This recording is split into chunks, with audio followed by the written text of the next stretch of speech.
최근에 우리나라 사람들이 세계적으로 많은 여행을 하게 됩니다. 미국이나 유럽에 가시게 되면 시간차 때문에 여행을 하고 돌아와서 얼마 동안을 그 시간차를 극복하기 위해서 피곤하게 얼마 동안을 지나게 됩니다. 밤과 낮이 온전히 바뀌어지게 되는 겁니다. 저는 이 시계를 미국이나 유럽에 갈 때에 이 특별한 시계를 차고 가는데, 하나는 이 서울의 시간이고 하나는 극오장의 시간을 가르치는 시계입니다. 이 두 개를 만든 특별한 시계를 가지고 와서 오늘 서울이 지금 몇 시고 현지 시간은 몇 시로구나, 시간에 차질이 없도록 생각을 하며 지납니다. 그런데 100년, 200년 가도 1초도 틀림없이 그대로 돌아가고 있는 표준 시간이 있는데, 그 시간은 바로 런던에 있는 그린위치 천문대의 시간입니다. 이 시간은 100년을 지나도 1초도 차이가 없이 그대로 시간이 돌아가고 있습니다. 저는 그 그린위치 천문대에 가서 그 시계가 돌아가는 것을 보았습니다. 인류 역사가 시작된 이래 정치, 경제, 사회, 문화가 계속해서 변화되고 있습니다. 그런데 아브라함 때나 지금이나 하나도 변치 않고 있는 하나의 제도가 있는데, 그것이 바로 가정이라고 하는 것입니다. 하나님께서 우리에게 모든 사회의 기본적인 단위로서의 가정을 창조해 주시고, 이 가정이라고 하는 것은 하나님께서 우리에게 언약하신 약속대로 조금도 변함없이 지금도 가정에서 자녀가 태어나고, 가정에서 사랑을 체험하고, 가정에서 성장하고, 가치관과 도덕관을 배우게 되고, 가정에서 새로운 가정이 탄생되게 되는 것입니다. 만약 가정이 흔들리면 그린위치 천문대의 시간이 흔들리는 것과 마찬가지일 것입니다. 세계에 큰 혼란이 오게 될 것입니다. 미국의 헐렛이라는 사람이 조사한 바에 의하면 새해에 당신의 소원이 무엇입니까? 물었더니 96%가 행복한 가정을 원합니다 그랬습니다. 1.8%가 돈을 벌기를 원합니다 그랬습니다. 근데 1.8%의 돈을 벌기를 원하는 사람도 돈 버는 자체가 목적이 아니라 그 돈을 벌어서 행복한 가정을 이루어 살기를 원하는 목적은 행복한 가정을 이루는 데 있었습니다. 오늘 사랑하시는 여러분, 우리의 가정은 두 가지 중에 하나의 가정이 되고, 하나는 부정적인 사고의 가정과 적극적인 생각의 가정이 있습니다. 어떤 가정이 행복한가 하면은 적극적이고 긍정적인 삶의 가정이 행복하게 되고 성공적인 가정이 되는 것입니다. 부정적인 가정은 불행을 가져오기가 쉽습니다.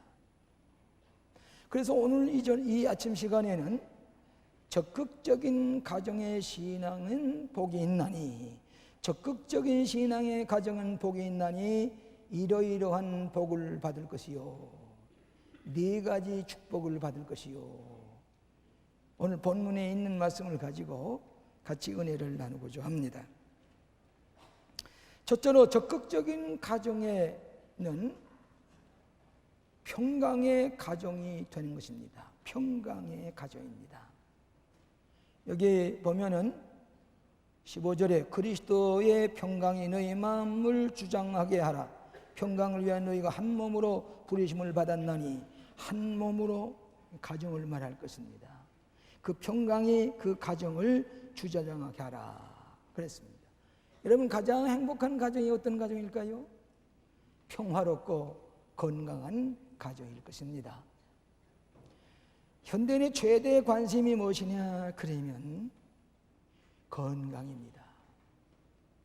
이 건강만 하다면은 어떤 비싼 대가라도 지불해서 건강하려고 애를 씁니다. 에멀슨이라는 사람은 건강은 인생의 첫째 가는 재산이라 그랬습니다. 아무리 좋은 두뇌를 가지고 있고 아무리 좋은 기술을 가지고 있고 아무리 권력과 재산을 많이 가지고 있다고 할지라도 몸이 약하면은 그걸 발휘할 수가 없습니다. 치매증에 걸린다든지 반신불수가 된다든지 이러면은 우리가 그 모든 자원을 활용할 수가 없을 것입니다. 진시황의 얘기를 여러분 종종 들어보면은 진시황이 중국에서 가장 존경하는 사람들이 누구냐 그러면 첫째가 진시황이고 기원전에 살았던 사람, 기원전 200년경에 살았던 사람. 그리고 등소평이라 그렇게 얘기를 해요. 나는 이 진시황이 오래 장수한 줄 알았습니다.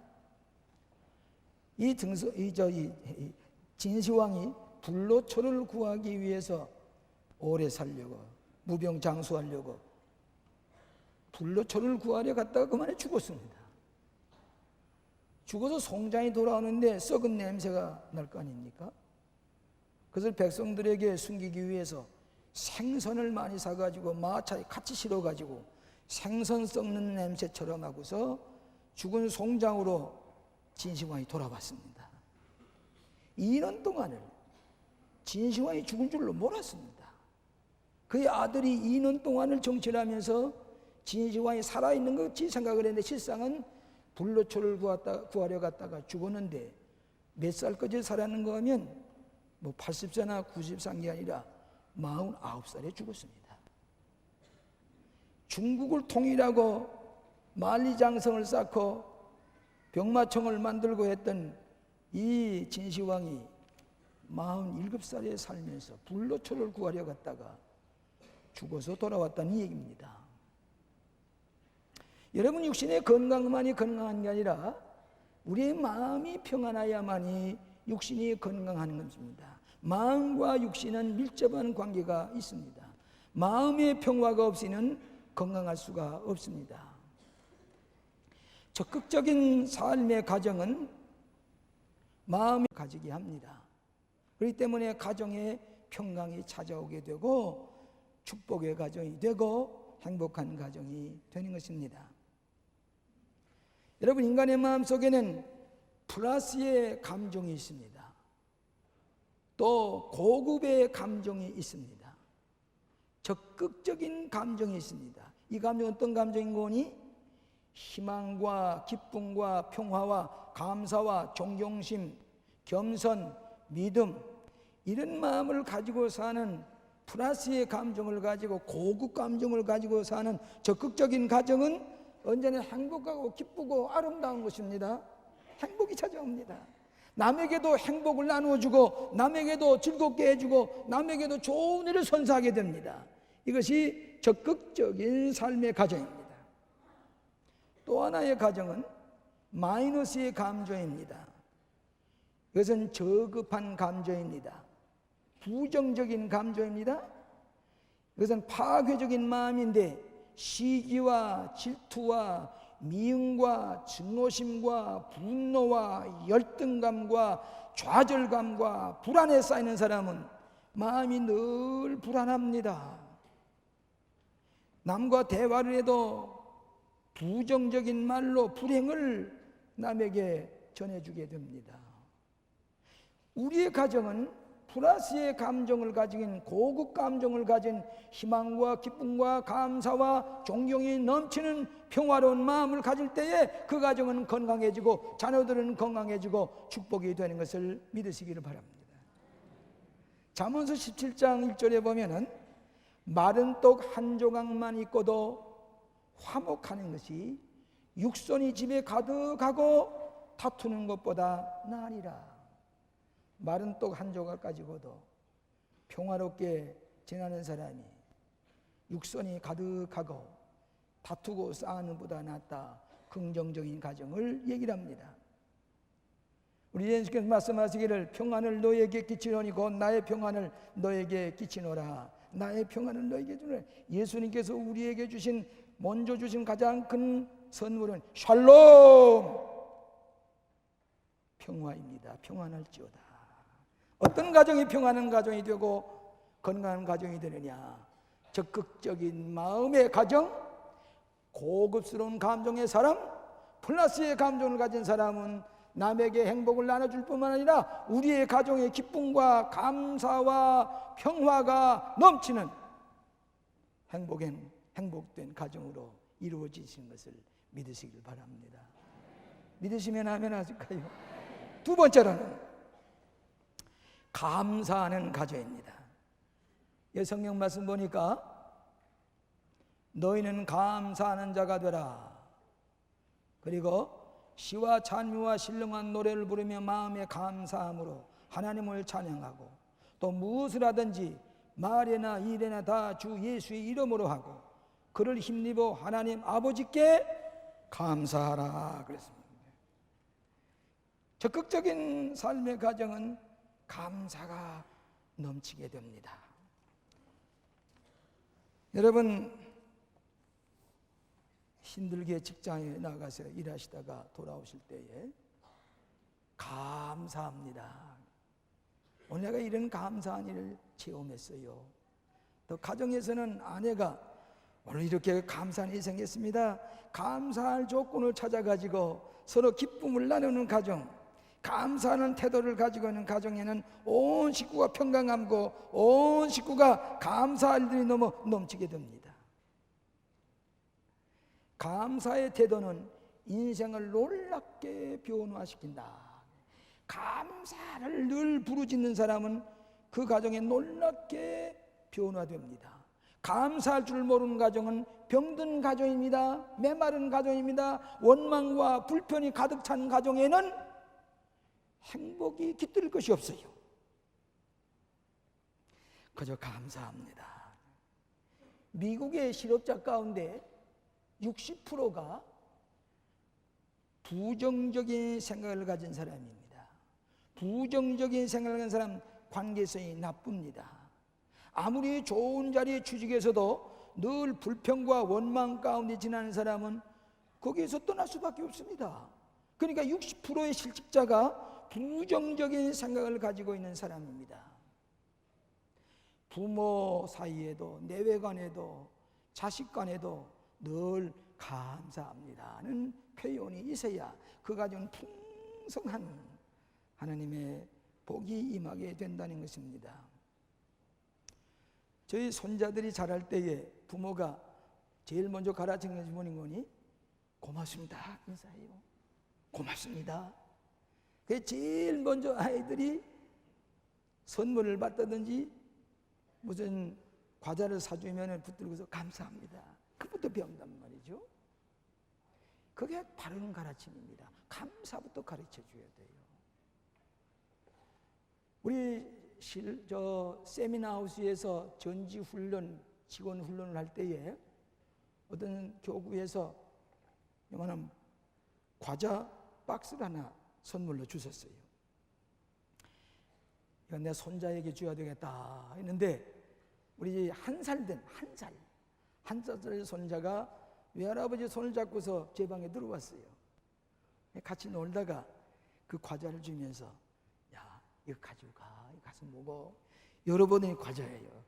이 기분이 좋거든요. 난 강의 시간에서 나가려고 하는데 이 한 살짜리 손자가 이 과자를 통을 들고서 이제 문 밖에 나가서 가는 겁니다. 외할아버지는 저 앞에 가는데 가다가 몇 발자국 가서는 할아버지 돌아보고 엉덩이를 쑥 내리면서 감사합니다. 그렇게 하는 거예요. 한 또 대발자국 가더니 또 돌아보면서 감사합니다. 잘 가라고. 또 한참 저 밖에 문 밖에 가까이 가서 또 돌아보고 감사합니다. 누가 시키지 않았는데 내 머리에 선한데 오라. 내가 그렇게 감사하며 살아야 그래야 내가 복을 받는다. 여러분, 부정적인 생각을 가진 사람은 감사라는 표현이 없는 것입니다. 감사는 위대한 문명의 열매이다. 천한 사람에게는 찾아볼 수가 없다. 우리 크리스찬들이 제일 많이 쓰는 용어가 무슨 용어입니까? 감사합니다. 감사합니다. 미국 사람들이 제일 많이 쓰는 용어 중에 하나가 Thank you. Thank you.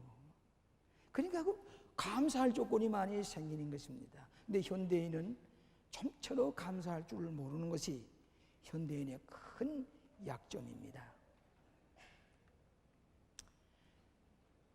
최근에 우리 광림교회 후임자 선택에 대해서 두 가지 반응이 나타나고 있습니다. 광림교회 후임자 선택에 대해서 외국의 반응은 박수를 보냅니다. 광림교회가 세계의 큰 선교적인 공헌을 하는 교회인데 앞으로 더 큰일 하게 되었다고 세계 지도자들이 축하를 보내고 감사의 편지를 보내오고 있습니다. 그런데 일부에서는, 우리나라에서는 부정적인 반응이 많습니다. 관심을 그렇게 우리 교회에 대해서 가지고 있었다고 하는 것을 제가 깜짝 놀랄 정도입니다. 인터넷이라든지 무슨 언론의 신문에서도 이 얘기를 하는 것을 보았습니다만은, 가장 중요한 것은 우리 교회를 전혀 모르고 하는 얘기들입니다. 소위 무슨 세습이라는 말을 교회에다가 쓰고 있는데, 교회 후임자를 모시는 것 가지고 세습이라고 쓸 수가 없습니다. 그것은 ABC를 모르는 것입니다. 세습이라고 하는 것은 소유권을 이양하는 것인데, 이 교회의 소유권은 하나님께 있고 우리 교회 모든 재산은 유지재단에 등록이 되어 있습니다. 유지재단에 등록이 되어 있지 않으면 내가 감독을 할 수가 없습니다. 제가 이 교회에 와서 후에 이 교회 수십만 평의 큰 교회의 선교 재산이 이 한 평도 내 이름으로 되어 있지 않고 전부 다 등록된 겁니다. 이걸 모릅니다. 그렇기 때문에 잘못된 사실이 아닌 것 가지고 돌을 던지는 것입니다. 이것은 큰 실수입니다. 또 권력을 이양하는 거 아닙니다. 목사가 되는 것은 권력이 아닙니다. 세습이라는 권력을 이양하는 것인데, 여러분, 아들이 목사가 된 건 내가 목사하라고 해서 할 수가 없습니다. 소명을 받아가지고 신학을 하고, 그러고서 목사 안수를 받기까지 시골에 가서 목회를 하고 미국에 유학을 갔다 오고 박사학위를 하고, 그렇게 해서 목사 성직을 위임받는 것이지요. 내가 주는 것이 아닙니다. 그건 교단에서 목사 위임을 하는 것입니다. 권력의 이양이 아닙니다. 명예나 직위라는 거 아닙니다. 그것도 우리 교회에 인사위원회가 있어서 102명의 인사위원회가 만장일치로 가결이 됐습니다. 그것도 내가 회의를 주관해서 감리사가, 이 지역의 감리사가 와서 회의를 주관해서 후임자가 선택이 됐습니다. 이 내용은 알지도 못하고 무슨 세습이니 무슨 소유권 이하이니, 이것은 신성한 교회, 광림교회 의결기관인 이 공화제도의 모든 임원들의 결의, 권리를 모독하고 거기다가 돌을 던지는 것은, 이것은 큰 잘못입니다. 그러면 우리 장로님이나 인사위원회는 다 핫바지라는 말입니까? 자기들만치 우리 교회 실종을 못한다는 얘기입니까? 그럼 당신들의 대안을 얘기하시지요. 어떻게 이 광림교회가 부흥될 수 있을 것인지. 제가 이 교회에 후임자를 선택하기 위해서 우리 목사님 한 분을 미국에서 오실 때에 우리 교회 부목사가 되어 주십시오. 그리고 몇 해 후에 내가 은퇴하면은 이 교회의 담임자가 되어 주십시오. 그랬습니다. 이름을 대면 알 겁니다. 그분이 얘기를 하기를, 광림교회가 오늘 이 대교회가 되기까지는 특별한 목회 철학이 있는데 나는 따라갈 수가 없습니다. 내가 못합니다. 그리고 딴 교회 부임해 갔습니다. 또 몇몇 우리 지교회에 있던 분이 목회 잘하면 다루려고 하는데 그게 잘 안 됩니다. 장학금을 줘서 미국에 7, 8명을 가 있는데도 우리 돌아오지 않습니다. 그래서 우리 장로님들이 이 교회가 계속해서 성장하려면 전혀 내용을 모르는 사람이 오는 것보다도 우리 교회의 목회에 지금까지 사원하면서 교회를 사랑하고 또 광림교회 목회 철학, 대교회 철학을 잘 아는 김정성 목사가 후임이 되는 것이 최선의 방법이라고 만장일치로 가결이 된 것을 가지고 우리 교회 장로님이나 인사위원회에 이 기도하면서 결의하는 것은 아무것도 무시해버리고 전혀 사실이 아닌 거짓된 말을 가지고 돌을 던진다고 할 때는 이 신성한 그 교회를 모독하는 것은 아니겠습니까?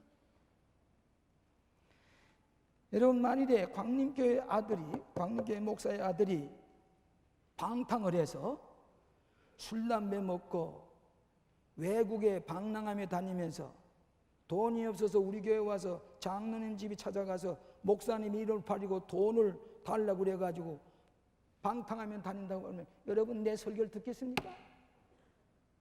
내 설교를 할 때마다 가정에서 부모가 책임지고 귀한 자녀를 키우려고 자녀가 가서 미국에 가서 박사학위에 오고 다른 목사보다 비교가 안 될 만치 이 목사님이 광림교회 후임자가 될 만하다고 장로들이 결의하고 이렇게 했을 때 그거는 무시해버리고 무조건 이 교회는 잘못됐다 돌을 던지는 것은 교회에 대한 바른 태도입니까? 여러분, 뉴욕의 지사로 힐러리 클린턴 대통령의 부인이 아마 뉴욕 지사가 될 것입니다. 뉴욕 시장이 될 것입니다. 이것도 세습입니까?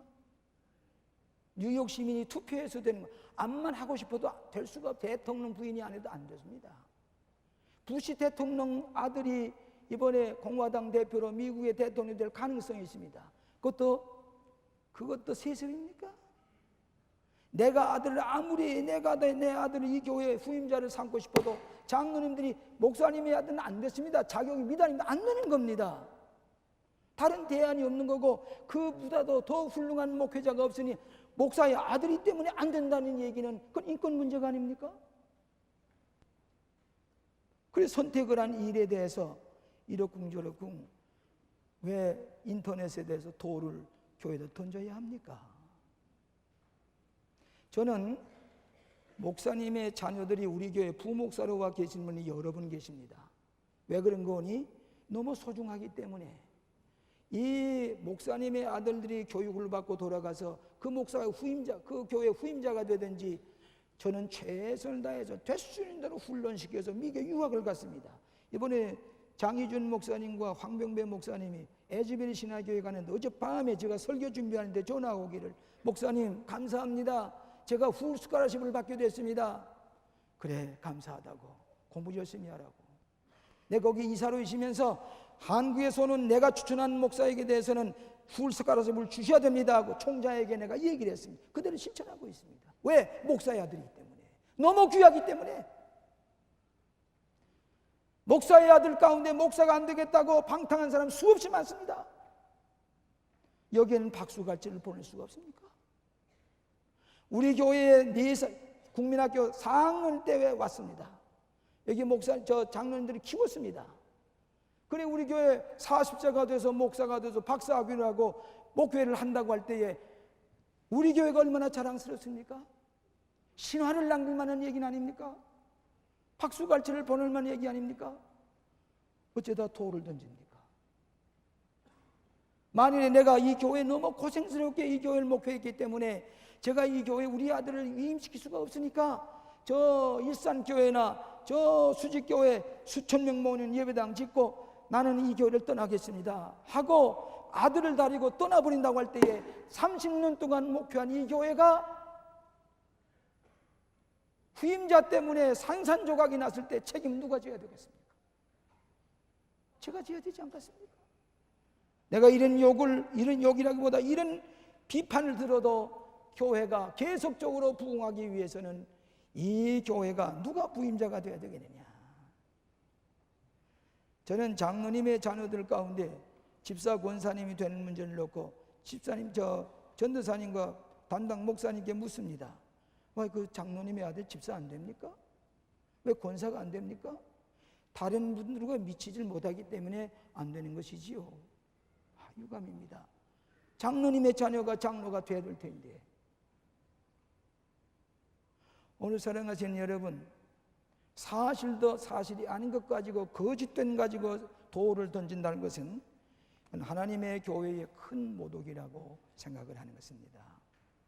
감사할 줄 알아야 됩니다. 미국의 로버트 슐러 목사님 교회의 아들이 수정군 교회 후임자가 됐습니다. 또 빌리 그레함의 아들 프랭클 빌리 그레함이 그의 후계자가 됐습니다. 저 피플스 교회라고 하는 캐나다 유명한 교회의 오스왈드 목사님은 3대 4대자가 목자가 됐습니다. 유럽에는 5대 6대가 계속해서 목사가 되는 교회가 많이 있습니다. 겨우 100주년이 지나서 대교회가 세워지는데 이제 바야흐로 이 교회가 부흥되는 대교회가 성장해 나가고 하는데 이제 교회 안에서 돌을 던져야 된다고 하는 것은 무엇을 의미하는 것입니까? 하나님의 큰 사역에 큰 오점을 나뉘는 결과가 되지 않겠습니까? 오늘 사랑하시는 여러분, 오늘 최근에 인터넷에서 무책임한 얘기들이 많이 있더니 그것에 의해서 광림교회가 목회가 진행되어야 되겠습니까? 전혀 거짓된 허위 사실을 만들어 가지고 얘기하는 것 가지고 우리 교회가 흔들릴 수가 없습니다. 하나님께서 우리 교회를 계속해서 부흥시키기 위한 하나님의 섭리가 계신 것을 믿고 감사함으로 기도하시기를 축원합니다. 세 번째로는 지혜로운 가정이 되는 것입니다. 적극적인 가정은 복이 있나니 지혜로운 가정이 될 것입니다. 그리스도의 말씀이 너희 속에 풍성히 거하며 모든 지혜로 피차에 가르치며 권면하라. 여호와를 경외하는 것이 지혜와 지식의 근본입니다. 여러분, 최근에 와서 우리 가정이 지혜로워야 됩니다. 지혜로운 아내가 있는 가정은 남편을 출세시키고 자식을 성공시키고 그리고 그 집에 일하는 모든 사람을 풍요롭게 한다. 잠언서 31장 10절과 31절에 말씀하고 있습니다. 오늘 어떤 가정이 행복하냐면 지혜로운 가정이 행복을 만듭니다. 요즘 사회생활이 어렵습니다. 남편이 사회에 나가서 일할 때에 상처투성이가 되어서 기진맥진해서 돌아올 때에 지혜로운 아내와 가정에서는 치유해야 됩니다. 위로해야 됩니다. 기름을 발라줘야 됩니다. 그의 마음 상처를 위로하여 주는 것이 소위 패밀리 테라피라고 하는 것입니다. 가정치료학이라고 하는 것입니다.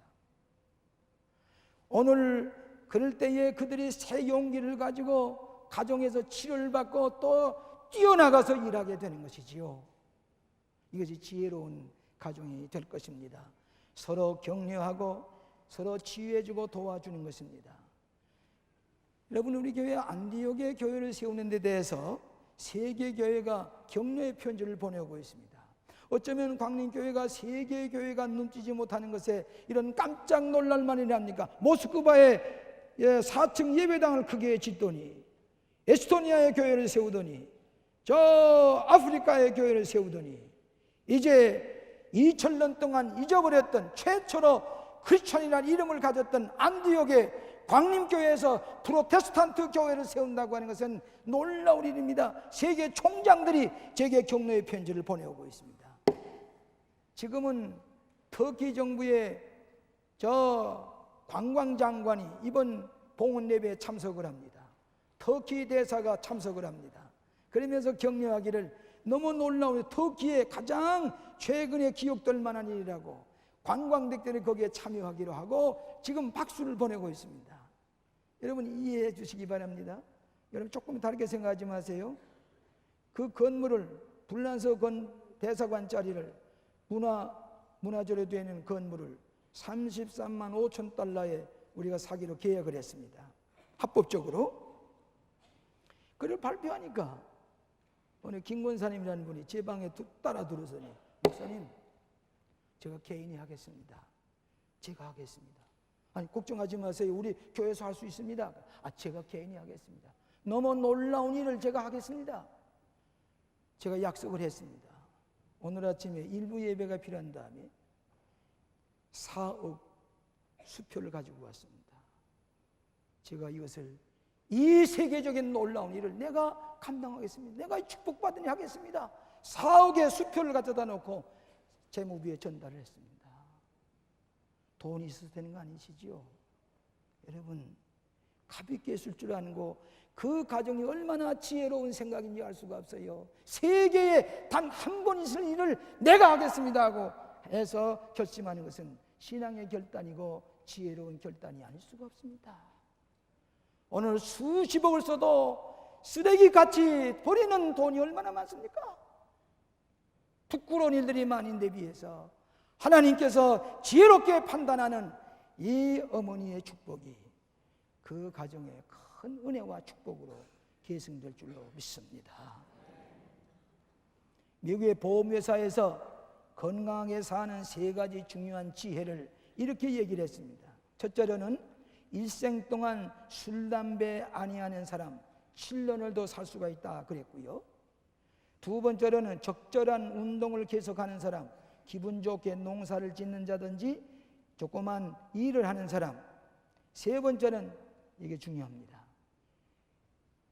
일생 동안 종교적인 신앙과 신념을 가지고 사는 사람이 남보다 오래 사는데 수천 명 수년 동안을 조사해 보니까 20년 이상 더 장수하더라고 하는 것입니다. 지혜로운 가정, 지혜로운 가정, 가정에 평강을 주시고 가정의 행복을 가져다 주는 줄로 믿습니다. 마지막으로 사랑의 질서가 있는 가정이 된다는 것입니다. 오늘 여기 성경 말씀 한번 읽어보실까요? 여러분 18절부터 21절까지 어떤 사람은 이 성경을 조금 이상하게 생각하는 사람이 있지만은 뭐 성경을 성경대로 우리가 믿어야지요. 자, 다 한번 읽어보세요. 18절로 21절까지 다 같이 한 목소리 읽어보십시다. 아내들아 남편에게 복종하라. 이는 주 안에서 마땅하니라. 남편들아 아내를 사랑하니 괴롭게 하지 말라. 자녀들아 모든 일에 부모에게 순종하라. 이는 주 안에서 기쁘게 하는 것이니라. 아비들아 너희 자녀를 경록해 말지니 낙심한다.